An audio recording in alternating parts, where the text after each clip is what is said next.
जब जंग यमामा के मैदान में 700 हाफिज कुरान का खून बहा तो एक सहाबी के जहन में एक ऐसा खौफनाक सवाल आया जिसका जवाब अगर न मिलता तो शायद आज हमारे पास कुरान महफूज न होता। ये उस वक्त की बात है जब नबी सल्लल्लाहु अलैहि वसल्लम की वफात के सिर्फ एक साल बाद जंग यमामा में तकरीबन 1200 सहाबा किराम शहीद हुए, जिनमें से 700 के करीब हाफिज कुरान थे। ये बात समझना जरूरी है कि उस जमाने में कुरान किसी एक किताब में नहीं था, वो बिखरे हुए मवाद पर लिखा हुआ था, जैसे खजूर की शाखों पर, चमड़े के टुकड़ों पर, पत्थर की सिल्लों पर, ऊंट या बकरी की हड्डियों पर, और सबसे बढ़कर सहाबा किराम के सीनों में महफूज था। जब जंग यमामा की खबर मदीना पहुंची तो हजरत उमर फारूक रजी अल्लाह अन्हु के जहन में एक खतरनाक सवाल आया। उन्होंने सोचा कि अगर इसी तरह हर जंग में हाफिज कुरान शहीद होते रहे तो कहीं कुरान का एक बहुत बड़ा हिस्सा जाया न हो जाए और कहीं कुरान का वजूद ही खत्म न हो जाए। वो फौरन हजरत अबू बकर रजी अल्लाह अन्हु के पास गए और कहा, कुरान को एक जगह एक किताब की शक्ल में जमा कर देना चाहिए। हजरत अबू बकर रजी अल्लाह अन्हु पहले घबराए और कहा, मैं वो काम कैसे करूं जो खुद रसूलुल्लाह सल्लल्लाहु अलैहि वसल्लम ने नहीं किया। ये कोई जिद नहीं थी, ये उस शख्स की एहतियात थी जो दीन में जरा भी बिदत से डरता था। लेकिन हजरत उमर रजी अल्लाह अन्हु ने समझाया, ये बिदत नहीं बल्कि दीन की हिफाजत है, क्योंकि कुरान पहले से लिखा हुआ मौजूद है, बस उसे एक जगह इकट्ठा करना है। आखिरकार हजरत अबू बकर रजी अल्लाह अन्हु का दिल भी मुतमईन हो गया। इस काम के लिए हजरत जैद बिन साबित रजी अल्लाह अन्हु का इंतखाब किया गया।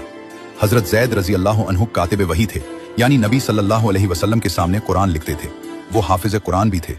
नबी सल्लल्लाहु अलैहि वसल्लम ने अपनी जिंदगी के आखिरी दिनों में पूरा कुरान एक बार फिर दोहराया था और जैद रजी अल्लाह अन्हु उस वक्त भी साथ मौजूद थे। जैद रजी अल्लाह अन्हु का तरीक़ेकार इंतहाई सख्त और मोहतात था। उन्होंने हर आयत के लिए 2 शर्तें लाजमी करार दी।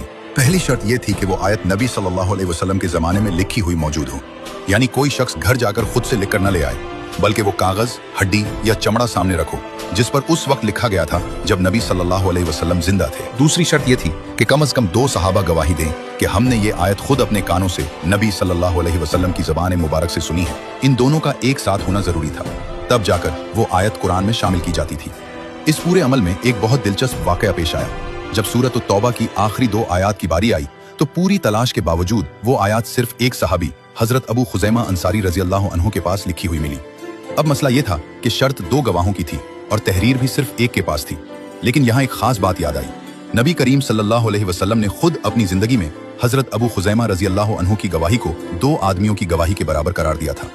ये एक खास एजाज था जो नबी सल्लल्लाहु अलैहि वसल्लम ने सिर्फ उन्हीं को दिया था।